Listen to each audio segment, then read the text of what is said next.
So welcome everybody to another video. I am so excited to be making this video today. This is my dream video. I've waited a long time to make something like this because today we are discussing a very special book that tells an incredible story. I mean, I was expecting a lot and I was still blown away by this story. The book is Notre Dame de Paris, from Victor Hugo, otherwise known as the Hunchback of Notre Dame. Hence, I have lovely Notre Dame in the background. Wow, I don't even know where to begin, so I will just talk about the book. In this video, I'm going to discuss this book itself, this copy that I have, and I will discuss my thoughts on the book versus the Disney movie. And I know that's probably not very academic, but I don't care. I really like the Disney movie. And I'm really excited to share what I see different. First, let me make one disclaimer. I'm not one of these people who always thinks that the book is the best way to, digest a story. This book was surprisingly not as difficult as I thought it was going to be. Just reading-wise, I read this book, which is in French, and then I simultaneously had a PDF on my computer at the same time in case I didn't understand anything, so I could kind of follow at some points. And there are some points in the book where it gets really deep into architectural things, and so I just read the English, PDF, because I said I don't feel like fighting through dictionaries to try to figure out what this is trying to tell me. So you could call me a quitter for that. I call it efficient, right? Going back to my statement about the movie and why I think it's not always the worst idea. It's definitely accessible to watch the movie, and some people might disagree with me here, but I don't think the movie strays that far from the central idea of the book. How it tells the story is very different, and I will discuss that. But I don't think it's a radical change as far as the central theme. So that's good for anybody who doesn't feel like reading the book. They can watch the Disney movie. The Disney movie also has really good music. Once again, some people might disagree with me there. That's fine. You have, your own will to decide what you want. I am sharing my opinion on my own channel. Sue me. Like I said, I will talk about this particular copy, and I'll talk about the story between the original story and the movie, right? So this particular copy, I bought it for 15 euros at a secondhand store. And it is from 1880, roughly. So, you do the math. It's 140 years old, roughly. And it's such a cool book. I mean, it's such a cool book. Let's get into it first off. So here you have, the binding. The outside cover is pretty normal. It has this coloration that we've talked about in previous videos. The binding, very simple. Victor Hugo, Notre Dame de Paris. Right. I did some research about, because there's no date, there's no publication date in this copy. However, this is, if we open to the first page, you can see, it says Notre Dame de Paris, Nouvelle Édition Illustrée, right? The new illustrated edition. And I did some research on when this edition was released, and it says roughly the 1880s, if not 1880 itself, right? So, yes, and this is it's such a beautiful book. Let's keep on going here. We have the title page. We go to the editor page on the left, and then you have this beautiful artwork on this page that is kind of like, it reminds me of like a molten church, and it has various scenes depicted in the cavities of the, melted cathedral, right? There are also different names in there and different homages to different characters in the story and also themes in the story. if we go to the next page, we can see why I view the first page as kind of a smoldering church. Is because here we see a beautiful facade that is full of all the characters in the story. We have Esmeralda at the bottom with Jolly, and Frollo on the left, Phoebus on the right with his with his other woman behind him. We see Pierre Grandjoir, who is not in the movie, and it is a shame because he's such a good character. We'll talk about him. And then at the top, we see Quasimodo, of course, the ever so sad and lamenting Quasimodo, right? If we continue, we can see how in this book, it's actually, the story is split into several individual books. And that's not to say it's a different story here and there. It's just the organization, right? There's 12 books, I think. Or no, I think there's 12 books. And then there are chapters in those books. So it's just multi-layered organization. But at the start of each book, they have a beautiful, title page. Here we see Livre 1, which is book 1. We see not our main character, but one of the characters, Pierre Grandjoir, who, like I said, we'll talk about. And then the book starts, and every chapter has this beautiful artwork at the top and this wonderful first letter. That I know there's a word for that, and I can't remember what it is when you accent the first letter of a paragraph. But you can see it's such an homage to the Gothic style, so present in the book, right? If we continue, we see more artwork. It's just stellar. It's just absolutely stellar to see. Especially those buildings still exist today, right? That's Sainte-Chapelle, and I can't remember what that is. Palais de Justice, perhaps? I don't remember. But if the incredible artwork on the interiors, and very, very detailed. Of course, not every page has artwork. If we see here, this is just a normal, like a normal book, so to speak. But it really is such a beautiful book. It has the same for chapters 3, 4, 5, so on, 10, 11, all that stuff.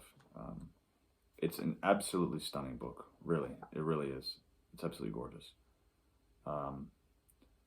Here we see some more.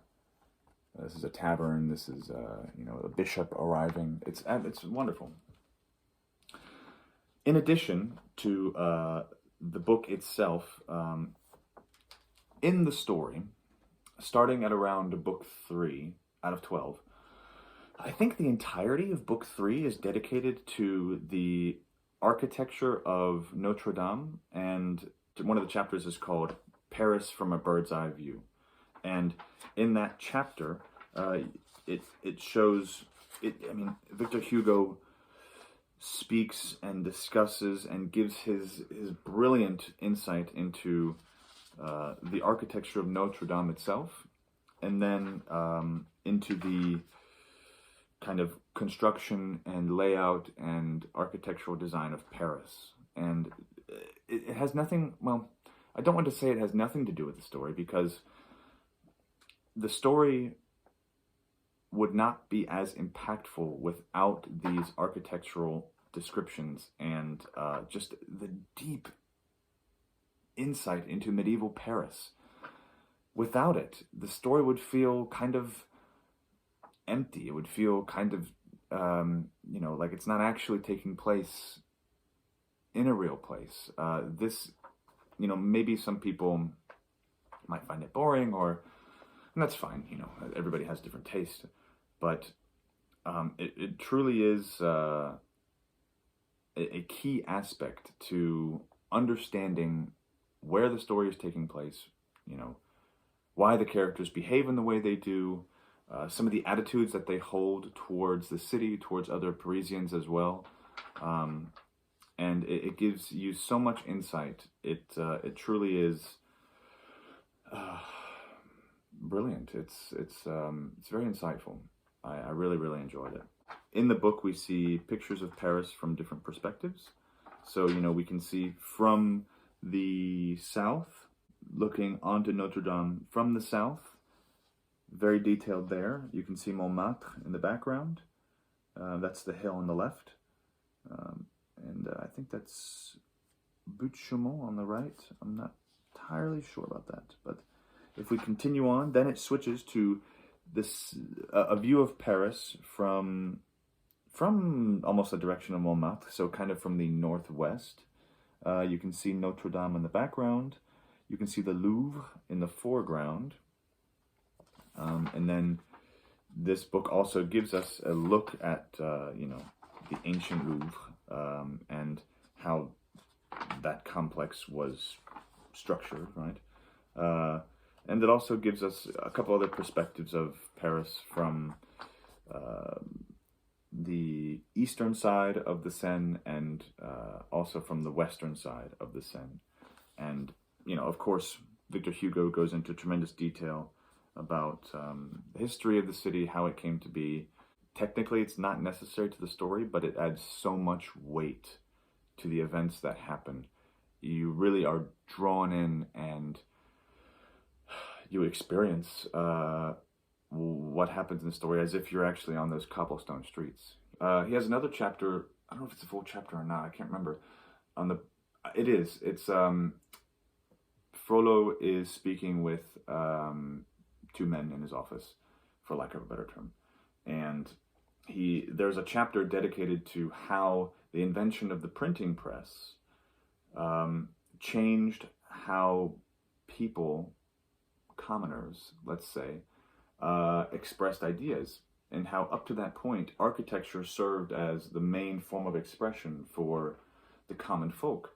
And the printing press, he says the printing press killed architecture, which that question is open for debate, but he puts forth a very good argument as to why he believes that. He also wishes that, he being Victor Hugo, wishes that, he can be proven wrong and that architecture can remain a form of, proper expression, but that the printing press is much more feasible and easier for distribution of ideas, and it's more durable, has more longevity. I don't know if I agree with that. I think what he means is not so much the book itself, but the idea in print has more longevity and more ability to spread than architecture, of course. So even those points in and of themselves are worth reading. Going back to the book, it's such a treasure to have found. I'm so happy that I have it. This is like one of my most prized possessions now. So now I'd like to talk about movie and book differences, and I'll try to keep this quick. This is like my third time filming this part of the video, because I always just dive into the plot points. So I have it, kind of organized here. First difference. There's a character in the book called Pierre Grandjoie, and he is easily one of the best characters in the book. We're introduced to him at the very beginning as a struggling poet trying to put on this play for the populace during the Feast of Fools, who are assembled at the Palace of Justice for a myriad of different reasons. His play sucks, or rather, people don't like it, is what I should say. And they get booed, and they turn their attention other places, right? So his play is a failure. He tries 2 more times to get it to work. Nobody pays attention to him, and or his moment is taken by some other happening in the populace. So it's kind of a joke that he tries to get something going, and then something happens and robs him of his hour of fame, right? He tries to get food because he's poor and broke, and there's like a place where they give out food. It's all the food is eaten by the time he gets there. He gets mugged by kids in the street. He is almost hanged in the Court of Miracles, and it's I'm laughing because these all sound like terrible things, but he has such a whimsical energy about him, and he's the struggling poet who sees the world in such a literary way, Um, he is just comic relief, one, but two, his very important role is that he is a normal character that the reader can relate to, and through that we get to see what life in late medieval period Paris was really like. He provides lots of commentary on the type of people, on the city itself, and a lot of the other characters in the book are kind of, let's say, unique in their own way, and Pierre Grangeois seems to be the only guy who really, if he broke the fourth wall, he would say something like, is anybody else seeing what's going on here, right?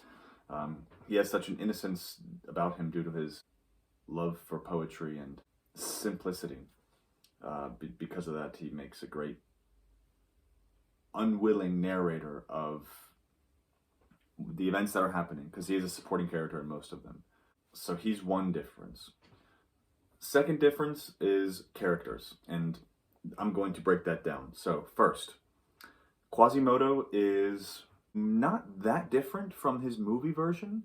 A few big differences is he's less infatuated with the romanticized perceptions he has of the people of Paris and of Esmeralda and all those things. In the book, he is described as being uniquely, horrendously ugly, and book Quasimodo is aware of this. And he's not so much, as in film Quasimodo, he's not so much lamenting his state and, you know, seeing Esmeralda and falling in love with her and seeing the people of Paris and falling in love with their daily mundane lives. But Quasimodo is, he's deaf, for one, due to his constant ringing of the bells. He has just been rendered deaf, on top of his, 101 other maladies he has in his life. He's horrendously ugly. And that obviously comes with a lot of, pitfalls in social interactions. And in addition, he's not worried about what people think of him. Rather, he's less worried about it. He accepts that this is who he is, this is his role, and only later in the book, when he has more contact with Esmeralda, does he go through this lamenting phase of, why, God, why am I this way? Why is the world this way? But it's not so, Quasimodo in the film kind of reminds me of a child, whereas Quasimodo in the book is kind of a well thought out person.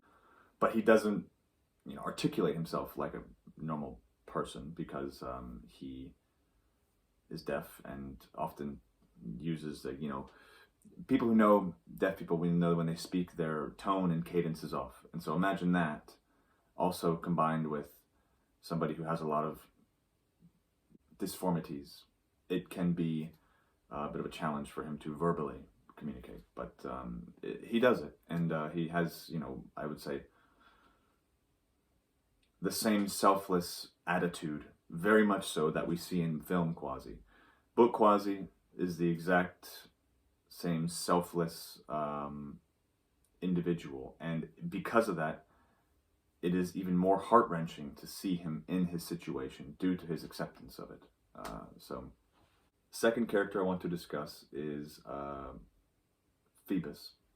In the book, Phoebus is simply the captain of the guard, and he is a womanizer. What else are you going to do, right? During one of the early parts of the book, he saves Esmeralda from being kidnapped by Quasimodo and Claude Frollo, but that's something you have to read to find out why. But he saves her from being kidnapped, and he doesn't really think twice about it. She adores him for saving her. She's beside herself. Oh, my Phoebus, And he's like, oh, no problem, baby, like, whatever. And later on in the book, he's spending time with, his possible wife-to-be and her friends. And Victor Hugo talks about this subconscious competition between groups of women and one man, and it's, you know, he really goes into the social analysis behind the situation. But you know, he sees Esmeralda in the square, and you know, she is completely infatuated with him, and to her, he is this godsend of a man who is, you know, her lover to be forever and ever. To him, she's just, you know, she's a beautiful girl who he, you know, like to hit up, as we say, right? And so that's about as much depth as his character has. His character serves some very important roles in the plot development, which I will explain when I talk about Esmeralda. But that's about as deep as his character goes. He's not this altruistic hero returning from the war like he is in the movie. He's just, that's about it, right? Third point, Esmeralda. She gets a lot of hate, I think, from people who read the book. They, you know, the people who read the book and talk about it, from what I've read online and heard people say, they have kind of a distaste for Esmeralda, especially comparing her to movie Esmeralda. Movie Esmeralda is literally sculpted by God, both physically and mentally, right? She is an absolutely gorgeous woman, and she has the mind of, you know, an altruist who helps just for the sake of being good, and you know, she is an outcast, so because of that, she desires to help every outcast, to help everyone regardless of the cost that it takes, and she, you know, is loving and caring, and she listens to Quasimodo when he talks to her, and she caresses him, and she cares and loves for Phoebus, and they have a nice kind of romantic relationship, right? And you know, she loves Quasimodo for who he is, and you know, he is happy to have her as a friend, and they have this beautiful moment. Of course, Quasimodo gets his heart ripped out by seeing her and Phoebus together, whatever. But she's this perfect person, more or less. It's not the case in the book. In the book, she is about 15 years old. So that is a huge part of her character, her immaturity. She does have this do good for the sake of doing good attitude, but that doesn't destroy her natural propensity to be kind of, and I apologize if I offend anyone when I say this, but to kind of be like a bratty 15-year-old. She falls in love with Phoebus when he saves her, to the point where she literally, and this is a spoiler alert, so if you don't want to hear this, skip ahead, I don't know, 2-3 minutes, whatever. She loves Phoebus because he saved her, and you know, she is infatuated with this man in the uniform who saved her, to the point where it literally costs her, one, her life, and two, her safety on many occasions, leading to costing her life, right? Her life could have been spared on multiple occasions had she not just been head over heels, kind of foolishly infatuated with Phoebus. So there's that. Two, in the movie, she sees past Quasimodo's imperfections to see his true heart and his true intention, and how, you know, wonderful of a soul he has, right? In the book, Esmeralda is going to be hanged due to something I will discuss later. Not at the hands of Claude Frollo, but she's due to be hanged for a particular reason. And Quasimodo swoops down and saves her because earlier in the book, she saves him from being whipped due to his role in the attempted kidnapping of her. So she saves him, gives him some water, whatever. And then when she's about to get hanged, Quasimodo comes down, swings her up, brings her up to the top of the church. And, you know, sanctuary, she stays up there. And she stays up there for a long time in the book. But during her stay with Quasi in Notre Dame, during her stay there, Quasimodo is selflessly giving her food, water, blankets, all the typical necessities you would need. He gives her a place to stay, constantly changes her sheets and things like this, right? And he sees her reaction to his ugliness. And Victor Hugo is very clear with, how ugly Quasimodo is. You have to read the description, but he sees her reaction to it, and Victor Hugo describes her as wanting to be able to see past it, but she can't. And due to Quasimodo seeing this, he limits his time around her. He comes and goes when she's not there, and that is their relationship when she's staying in Notre Dame. And yeah, she is happy when he's not there. Even though he's doing all these things for her, she's happy when he's not there because she just sees him as being ugly, which I don't know if we should fault her for that. I mean, people are to react as they would like, but it's not the same Esmeralda we see in the movie where she can see past all this. We all would like to be that person where we see past it, but I don't know if everybody is. And also, like I said, she's meant to be this naive, 15-year-old who is imperfect in that way. The fourth and probably most important mischaracterization in the movie from the book is Claude Frollo. His character is the most different in the book to the movie.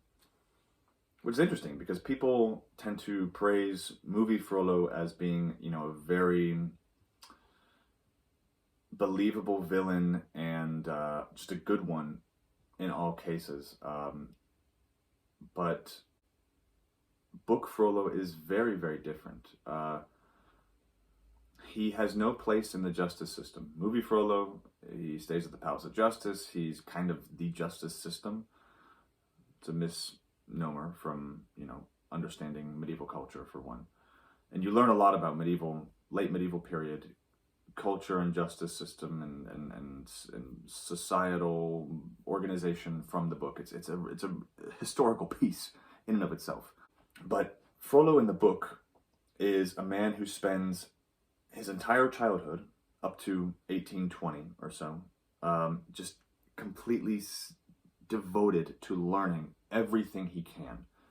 Everything. He is described as being able to battle the best philosophers, to converse with the most renowned theologians, and comprehend the most complex scientific topics. He's this prodigy in that regard, right? But that's his purpose, up to the point when his brother, that's right, in the book Claude Frollo has a brother. He's a very, very young brother, and Frollo and his brother were both orphaned when Frollo was in his late teens, I think the book says. And so then Frollo is then held responsible to take care of his baby brother. And that changes Frollo's world. He then finds, as he describes, he finds the light in life for the first time and all these things. And he completely devotes himself to taking care of his little brother, who, unfortunately, as we see at the time of the book being written, when Frollo is in his mid-30s, I think, mid to late 30s, his brother has become just this kind of drunk vagabond thief, and that deeply upsets Frollo to the point where over the course of the book, we slowly see Frollo abandoning his support for his brother, where at the end he basically excommunicates him. And that's a sad story. But another misnomer, movie to book, is how Frollo finds Quasimodo. In the book, Quasimodo is just left at a church. He's left at Notre Dame, not a church. He's left at Notre Dame. And Frollo sees this crowd gathering around this, matted baby creature on the altar. And Frollo sees Quasimodo and takes pity on him. And, it reminds him of his younger brother when they were orphaned. And so Frollo decides to raise Quasimodo out of this pity for him, out of this want of taking care of the baby. And because of that, the relationship between Quasimodo and Claude Frollo in the book is very different to what you see in the movie. Quasimodo is not this servant in fear of his master like he is in the movie, and Claude Frollo is not this, go around and, bow to me, I will take out swathes of people if they stand in my way kind of person. Claude Frollo and Quasimodo have a very strong relationship in the book because Frollo is the only person Quasimodo can confide in, and his only friend, really. I hesitate to call him friend, his only companion, let's say, because Quasimodo spends his days in the church, and Frollo spends his days in his books. And even though there is a master and servant relationship, there's more respect than what we see in the movie. I know I'm pointing at this, it's not the movie, but it's more respect than what we see in the movie. It changes your understanding of the two characters when you read the whole book, because you don't see them as being enemies as you do in the movie. They are two very individual, fleshed out characters who have a strong bond. And that's nice to see something different in that. In addition to Frollo's character, and I know I'm going on about this, he has no part in the justice system, like in the movie. He is simply the Archdeacon of Notre Dame, and that comes with a lot of power, of course, and he is described as being someone who has a lot of influence in society, and who people kind of don't fear, but yield to in his presence. Regarding his relationship with Esmeralda, it's much more pathetic than in the movie. In the movie, he has these desires and he can control them, so he, says, I will just kill all the gypsies and she will have me or she will die. It's this very resolute thing. Whereas in the book, we see over the course of the first couple chapters that there's this looming presence near Esmeralda, and it's Frollo in disguise, and he spends months, locked away in his chambers, mulling over these desires and these sinful thoughts that he's having. Really detailed and descriptive explanations of the mental suffering, the mental anguish that he goes through. And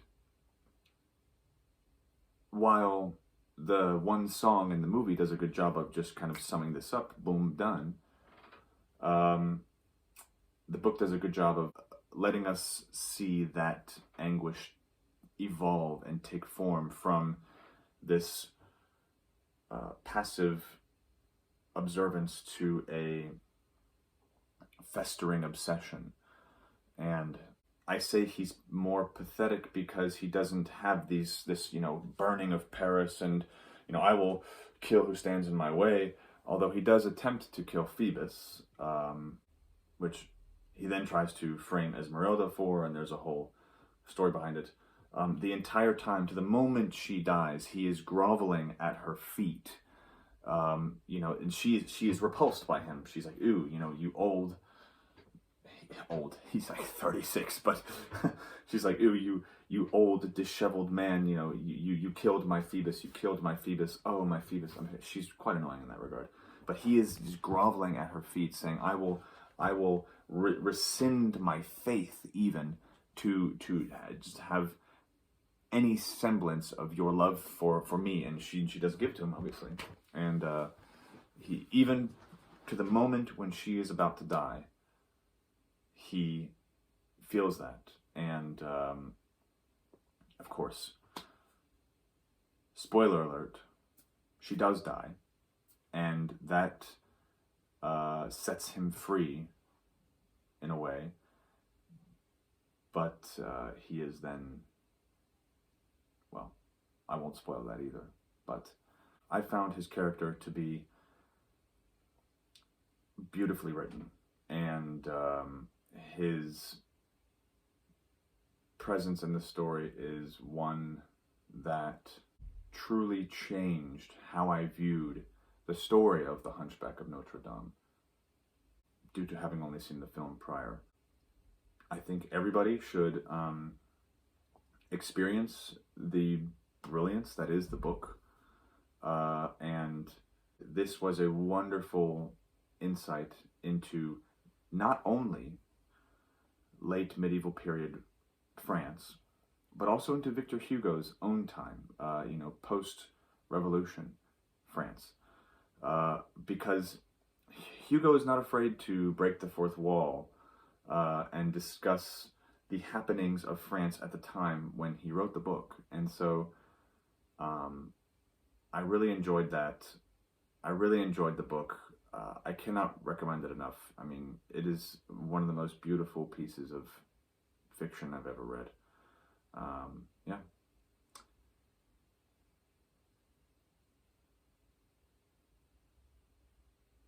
Until next time.